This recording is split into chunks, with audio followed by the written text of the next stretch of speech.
पण आता आपण असं म्हणतो की अवघड बोलणं सोपं असतं, पण सोपं बोलायला अवघड असतं. की मला करताना पण खूप मजा आली.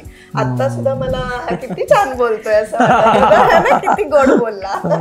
ताई बरोबरचे किंवा बाकी इतर मोठ्या ऍक्टर्स बरोबरचे सीन सुरू झाले, मग तेव्हा जरा भीती वाटायची. स्वामी समर्थ आणि रामदास स्वामी ह्यातला फरक सुद्धा लक्षात येत नाहीये.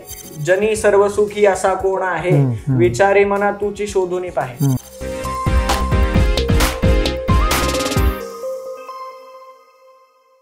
नमस्कार, मी सौमित्र बोटे. मित्र म्हणे लाईमलाईट मध्ये मी तुम्हा सगळ्यांचं स्वागत करतो. आपण आत्ता बोलतो आहोत रघुवीर या चित्रपटाबद्दल. हा सिनेमा 23 ऑगस्टला रिलीज होणार आहे आणि अर्थातच समर्थांची गोष्ट आहे. ट्रेलर ऑलरेडी आलेला आहे. तो बघितल्यानंतर कळतं की रामदास स्वामींची गोष्ट आणि त्यांचा सगळा प्रवास आहे. तर त्या सिनेमामध्येच आणखी एक दोन महत्त्वाचे कलाकार आहेत. एक आहेत ऋजुता देशमुख आणि निनाद कुलकर्णी. मी तुमच्या दोघांचं स्वागत करतो. धन्यवाद. खूप इंटरेस्टिंग भूमिका तुम्ही साकारल्यात असं मला मगाशी दिग्दर्शकानं सांगितलं. त्यापैकी तुझा मला विशेष तुझ्याबद्दल कुतूहल असं आहे की त्याचं कास्टिंग असं अपघातानंच झालंय आणि जेव्हा तू गडावर ते गेलो ते सगळ्यांनी तिथं तू दिसलास, तर तो काय किस्सा होता नेमका मला सांग. ऍक्च्युली तो एक सुखद अपघात म्हणावा. आणि त्याची तू तू काय करत होतास तेही सांग. आमच्या घरी ऍक्च्युली समर्थांची परंपरा आहे. म्हणजे माझे आजोबा सज्जनगडावर लहानाचे मोठे झाले. तर त्यामुळे घरी लहानपणीपासून दरवर्षी गडावर जाणं, विशेषतः दासनवमीचा जो उत्सव असतो त्या उत्सवाच्या पिरियडमध्ये पूर्ण 9 दिवस मी गडावर असतो. आणि गडावरच मग रामदासी कीर्तन वगैरे, सांप्रदायिक उपासना, हे सगळं घरी आमच्याकडे चालत आलेलं आहे. पण समर्थांवरती चित्रपट येतोय याची मला त्यावेळेस काही कल्पना नव्हती. आणि ज्या वेळेला मुहूर्त यांचा तिकडे होता तर सगळा कास्ट पूर्ण अख्खी टीम तिथे आलेली.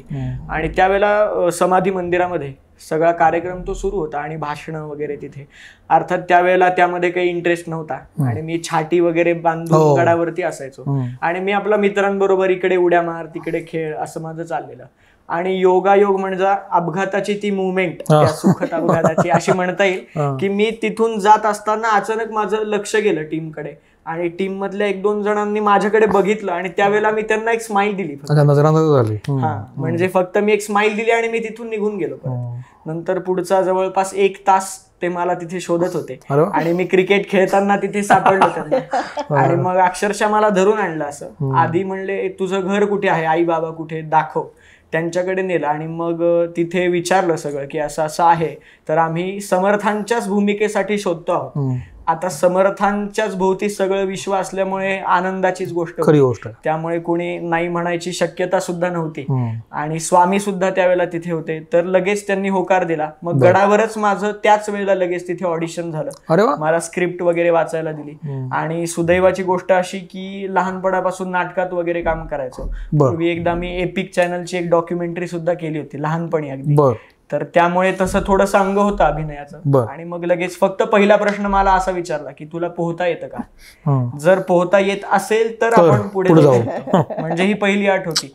आणि सुदैव म्हणू किंवा समर्थांची आपण कृपा म्हणू, त्याच्या आदल्या वर्षीच बळजबरीने म्हणून माझ्या एका मित्राच्या आईने मला तुला यायलाच पाहिजे क्लासला असं म्हणून क्लासला त्या मित्रासाठी म्हणून पाठवलं. आणि त्यामुळे मी स्विमिंग शिकलेलो होतो. त्यामुळे म्हणजे किती योगायोग एखादा असावा.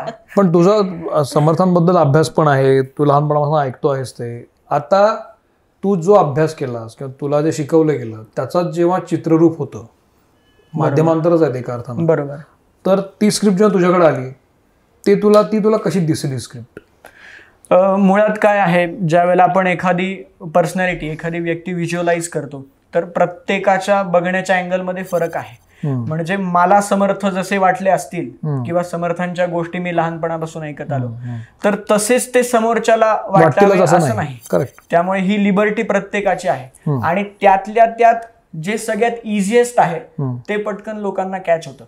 म्हणजे समर्थांचं दिव्यत्व म्हणा किंवा त्यांची आध्यात्मिक शक्ती ही सगळी आहेच, पण ती या चित्रपटात दाखवली नाही. याचा अर्थ असा नाही की चित्रपट करते ती नाकारता आहेत. तर लोकांच्या मनामध्ये पटकन काय भिडणार आहे, तर जे सोपं असतं. पण आता आपण असं म्हणतो की अवघड बोलणं सोपं असतं, पण सोपं बोलायला अवघड असतं. त्याप्रमाणे त्या क्रिएटिव्हिटीमध्ये अत्यंत सरळता जी आहे, म्हणजे कुठेही त्यामध्ये असं खूप दैवी अंश आहे किंवा आधीपासूनच अवतारी पुरुष म्हणून एक, आता संप्रदायाचं हे एक अंग सुद्धा आहे की राम जन्माच्याच वेळेला जन्म झाल्यामुळे तेव्हापासूनच ते अवतार होते, या लेवलला समर्थांना ट्रीट केलं जातं आणि संप्रदायाच्या दृष्टीने ते योग्य आहे. तिथे आपण काही, पण ज्या वेळेला चित्रपट बनवताना आपण विचार करतो तर सामान्य माणूस त्यांच्या हृदयाला पटकन समर्थ कसे भिडतील, तर ते आपल्यापैकीच एक आहेत ही भावना मनात ठेवून ज्या वेळेला होतं. त्यामुळे थोडंसं सुरुवातीला मला काही गोष्टी खटकल्या किंवा काही गोष्टीला असं वाटलं की अरे समर्थ असं केलं असेल का त्यांनी, किंवा अगदी असं साध्या लहान मुलासारखं दंगा मस्ती आहे, पण तसे प्रसंग आहेत, पण मग त्यातही त्यांचं वेगळेपण जपणाऱ्या गोष्टी आहेत. रुजुता, तू आईची भूमिका साकारलेली आहेस आणि अर्थातच समर्थांची आई म्हणून त्याला वेगळं वलय येतं, पुन्हा संस्कार तिचे वेगळे असू शकतात आणि आपण इमॅजिन आणि काय म्हणतात डेव्हलपच करत असतो एखाद्या कॅरेक्टर. तर या भूमिकेसाठी तुला होणारी विचारणा, तो प्रवास कसा झाला ते सांग. तुझ्याकडे कशी आली ती? मला कळलं नाही की ती माझ्याकडे कशी आली, पण माझ्याकडे ती आली त्या क्षणी मी ती घेतली, कारण मला ऐतिहासिक भूमिका करायला मुळातच आवडतं. त्यामुळे रामदास स्वामींवर चित्रपट येतोय, एक तर त्यांच्याविषयी खूप कमी माहिती आहे आणि आपल्याकडे आता पुढच्या पिढीला चित्रपटाद्वारेच माहिती देणं अपेक्षित आहे. तर तिथेच मला खूप आनंद झाला होता आणि त्या क्षणी मी चित्रपटाला हो म्हणाले. आहे खरं तर छोटीशी भूमिका, कारण नारायण छोटा असतानाच आईचं अस्तित्व आहे आणि पण आमच्या दोघांचे खूप छान छान सीन्स आहेत. एकतर ती नारायणाच्या मागे धावतच असते सतत की नारायणा नारायणा असं करण्यातच तिचा अर्धा जीव जातो, पण नारायण इतका अनुत्तरित करतो ना प्रत्येक वेळेला मातोश्रीला त्या, की मला करताना पण खूप मजा आली. आता सुद्धा मला किती छान बोलतोय असं किती गोड बोलला. तर असंच नारायण सुद्धा अनुत्तरित करून टाकतो. प्रत्येक आईचे कॅरेक्टरिस्टिक्स असतात ना, म्हणजे जिजाऊंचं एक होतं किंवा प्रत्येक आईचं, श्यामच्या आईचं पण एक वेगळं कॅरेक्टर होतं, तसं या आईचे काय पैलू दिसतात तुला? ही कशी आहे आई? ती एकतर काळजीवाहू आई आहे आणि म्हणजे नारायणाच्या मनात काय आहे हे तिला उमगतंय, म्हणजे कळतंय पण वळत नाही म्हणतात ना, की कळतंय ह्याच्यात हुशारी आहे, ह्याचं काहीतरी वेगळं म्हणणं आहे, पण असं नाही चालत रे समाजात, अशा बिचारी साधी आहे ती खूप. त्यामुळे या द्विधा मनस्थितीत ती आहे की याला जमिनीवर आणणं, गावात सगळीकडनं तिला बोल मिळतायत की नाही नारायण काय करतोय हा मुलगा वगैरे, आणि त्या काळातले बोल शेजारच्या पाजारच्यांचे म्हणजे किती कठीण. तेव्हा त्याला जागेवर आणणं, मग ह्याचं तर लग्न करू, बोहल्यावर उभं करू वगैरे, या सगळ्या खूप साध्या साध्या गोष्टी सगळ्या घरांमध्ये उघडत असतात. त्यामुळे ती त्याला प्रत्येक वेळेला विचारते, सांगते, त्या वेळेला पण यांची हुशारी एवढी आहे की अनुत्तरित क्रॉस करू शकत नाही. म्हणजे आता नारायण एका क्षणी मला असं म्हणतो की सगळ्यांनीच आपापले संसार थाटायचे ठरवले, तर विश्वाचा संसार कोण थाटणार, ह्याच्यावर काय बोलाल तुम्ही? की अच्छा विश्वाचा विचार करतोय आपला मुलगा. त्यामुळे अतिशय इनोसंट कॅरेक्टर आहे आणि कळत नाहीये तिला नक्की या आपल्या हुशार मुलाचं करायचंय काय. या सिनेमामध्ये तू जेव्हा भूमिका करायला घेतलीस आणि मग पहिलाच सिनेमा तुझा, त्या अर्थानं सगळं नवीन असतं, आपल्याला कॅमेरा टेक्निक नवीन असतं, क्राऊड सगळं नवीन आजूबाजूला असतो आणि संकोचून जातो माणूस. पण असं असताना सुद्धा या सिनेमातले कुठले प्रसंग साकारताना तुला विशेष मजा आली किंवा यात आनंद वाटला? खरं सांगायचं म्हणजे पहिल्यांदा ज्या वेळेला माझं कास्टिंग झालं, म्हणजे गडावरती मला त्यांनी सांगितलं की आता तुझी निवड झाली आहे, पण तरी आम्ही तुला 1-2 महिन्यामध्ये कन्फर्म फोन येईल, मग तुला स्क्रीन टेस्टला वगैरे यावं लागेल. आणि मग त्या मधल्या 2 महिन्यामध्ये मला काही असा विश्वास वाटत नव्हता की खरंच येईल की नाही, काय सांगता येत नाही. पण ज्या वेळेला म्हणजे फायनली फोन आला की तुला ह्या तारखेला यायचं इथे आणि तुझी स्क्रीन टेस्ट आता होणार आहे, मग त्या दिवशीपासून सगळंच बदलायला लागलं आजूबाजूचं. म्हणजे एक दडपण मनामध्ये होतच की आपण पहिल्यांदा करतोय, आपल्याला जमेल का तेवढं, किंवा समर्थ तसा अगदी हृदयातला विषय म्हणजे तर न्याय देता येईल का भूमिकेला, इथपासून प्रश्न होते. मग मी माझ्या दृष्टीने थोडासा अभ्यास आधी सुरू केला की नाही, समर्थ त्यावेळी खोडकर होते, बिनधास्त होते, लहानपणीचं त्यांचं, आपल्याला तसं पोर्ट्रे करायचं आहे स्वतःला. आणि होपफुली पहिला दिवस जो होता त्या दिवशीच आम्ही नेमकं गाण्याचं शूटिंग केलं. आता काही दिवसात गाणं येईल ते. त्या गाण्याच्या शूटिंग मध्ये माझ्या बरोबर आणखी एक 5-6 सवंगडी होते. ते असल्यामुळे वातावरण तेवढं असं प्रेशर मला हलकं फुलकं असं छान पहिला दिवस मस्त मजेत गेला. पण दुसऱ्या दिवशीपासून मात्र जसे आता ताई बरोबरचे किंवा बाकी इतर मोठ्या ऍक्टर्स बरोबरचे सीन सुरू झाले, मग तेव्हा जरा भीती वाटायची. कोणासोबत काम करताना जास्त भीती वाटली तुला? म्हणजे सुरुवातीला प्रेशर वाटलं की अरे बापरे यांच्यासोबत करायचं? तसं बघितलं तर सगळीच मोठी नावं होती. म्हणजे जेव्हा काही असे सीन आहेत की आता मांडीत नारायण झोपतोय, तर मला आधी खूप असा संकोच वाटायचा, थोडा शाय होतो असा. पण ताई म्हणायची नाही, तू आईसारखं राहा, तू तुझ्या आईच्या मांडीत कसं झोपतो तसं झोपायचं. त्यामुळे मग फॅमिलिअरिटी आली आणि सगळ्यांना म्हणजे त्यावेळी असं मी ताई दादा असंच म्हणायचो. बरोबर आहे. आणि सर मॅडम तसं म्हणलं की थोडं एक दडपण मनामध्ये थोडं. पण मग ताई दादा म्हणल्यामुळे एक फॅमिलियर सगळे आपुलकी वाटते. आणि जरी मी कुठे घाबरलो तर मला सगळे सांगायचे, अरे ही तुझी चुकी नाहीये काही, हे टेक्निकल ग्लिच आहे, तर तू काळजी करू नको पुन्हा आपल्याला.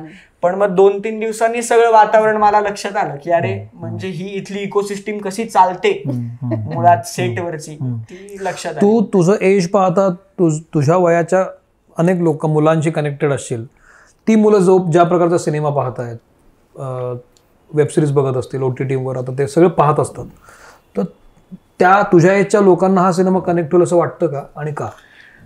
पहिली गोष्ट म्हणजे एक वेगळा जॉनर त्यांना बघायला मिळेल. जरी हा ऐतिहासिक आणि थोडा आध्यात्मिक बाजूने जाणारा असला तरी सुद्धा याच्यामध्ये काहीतरी मंत्र म्हणला आणि चमत्कार झाला, पुढी काढून दिली, असं काही होत नाहीये. आणि ते तसं असल्यामुळे म्हणजे समर्थच मुळात असे आहेत, त्यांचं व्यक्तिमत्व इतकं प्रॅक्टिकल आहे की 1600 सालातल्या एखाद्या शेतकरी माणसाला जो मनाचा श्लोक ऐकून मन त्याचं शांत होईल, तसंच शांत मन एखाद्या जेन झीच्या मुलाचं पण होईल, जो गेम खेळून दमलाय आता. आणि मग त्याला समर्थांचे मनाचे श्लोक तो वाचायला घेतले की जनी सर्वसुखी असा कोण आहे, विचारे मना तुची शोधून पाहे. इकडे या शेतकऱ्याचं पीक जळालंय म्हणून तो रडतोय, पण इकडे हा गेम मध्ये फेल झाला म्हणून रडतोय. पण दोघांची भावना जरी वेगळी असली तरी मनाचा श्लोक तो शांत करणार, युनिव्हर्सल आहे. आणि आजपासून 1000 वर्षानंतर जरी कोणी वाचला तरी जनी सर्वसुखी रियालिटी तीच राहणार. म्हणजे आपली साधनं बदलली किंवा आपण विकास केला पण तरी कोणी सुखी नाहीये. आणि हे समर्थ धडधडीत सांगतात. त्यामुळे आत्ताच्या जनरेशनला सुद्धा समर्थ तितकेच आवडतील, फक्त आपण प्रेझेंट करण्याची शैली त्याच्यावर मॅटर करते. जर त्यांना आपण आधीच एक आध्यात्मिक पुरुष किंवा अवतार किंवा अशा याने प्रेझेंट केलं तर कदाचित ऍक्सेप्ट नाही करणार. हा म्हणजे सर्वसामान्य माणसासारखाच, आपल्या तुझ्या माझ्यासारखाच वाटतील ते. ओके, शेवटचा प्रश्न विचारतो तुला. तू खूप म्हणजे अनेक विविध माध्यमांमध्ये काम केलेलं आहेस, तू मराठी सिनेमाही पाहतेस, रिव्ह्यू पण करतेस, आता तुझा सिनेमा येतोय. तर आत्ताचा ट्रेंड महिला प्रधान सिनेमांचा जास्त आहे किंवा आता ऐतिहासिक सिनेमा, ते विशेषतः शिवकालीन सिनेमा येत असताना अशा पद्धतीचा सिनेमा आता येतोय, तर हा रिसीव्ह होईल असं वाटतं तुला? आणि लोकांनी हा सिनेमा का बघावा असं वाटतं तुला? का बघावा, एकतर अजूनही रघुवीर हे नाव इतकं ॲप्ट आहे मला असं वाटतं. खूप जणांना पटकन स्वामी समर्थ आणि रामदास स्वामी ह्यातला फरक सुद्धा लक्षात येत नाहीये. तर मी हे सांगू इच्छिते की हे रामदास स्वामी आहेत, समर्थ रामदास स्वामी. त्यांच्याविषयी आपल्याला ज्यांना माहीत आहे आनंद आहे, पण बऱ्याच जणांना माहीतच नाहीये. आणि ह्यांनी इतकं छान एक्सप्लेन केलंय की म्हणजे मी स्वतः चित्रपट बघितल्यानंतर अनेक गोष्टी मला अशा वाटल्या की या माहिती आहेत पण मी त्या वापरतेय का नाही. तर मला आज ते रिलेटेबल वाटतंय आणि मला असं वाटतं की या गोष्टी जर माझ्या आयुष्यातल्या मी बदलल्या तर मी आनंदी होणार आहे. वा. तर अशा जर वेगवेगळ्या गोष्टी तुम्हाला या चित्रपटातून मिळणार असतील, एक असं व्यक्तिमत्व ज्याच्याविषयी तुम्हाला माहीत नसेल काही मनाचे श्लोक, दासबोध ह्याच्याविषयी फक्त मला माहितीये, पण त्या माणसाने काय काय केलंय किंवा ज्या पद्धतीचं काय म्हणतात भारत भ्रमण केलेलं आहे, वेगवेगळ्या ठिकाणी जाऊन व्यायामाचं महत्व पटवून दिलेलं आहे, अशा एक ना अनेक गोष्टी आहेत. सो या सगळ्या गोष्टी जाणून घेण्यासाठी निश्चित चित्रपट पाहायला हवा. नुसतं पोस्टर बघून नाही हे मला नाही बघायचंय असं म्हणून नाहीये असं मला वाटतं. आणि पुन्हा मुद्दा तोच आहे की एक सिनेमा करायला खूप अख्खी सगळी टीम काम करत असते, अभ्यास असतो आणि सिरियसली काहीतरी लोकांसमोर आणायचं आहे त्यांना. मगाशी बोलता बोलता विषय निघाला की ही पहिली फिल्म आहे रामदास स्वामींची, ही पहिली फिल्म आहे, तर हे निदान क्रेडिट आपण दिलं पाहिजे आणि तो सिनेमा पाहायला पाहिजे. तर तुम्ही दोघंही आवर्जून मित्रमणी लाईमलाईटमध्ये आला, तुमचे खरंच आभार. Thank you very much. मी तर थांबतो.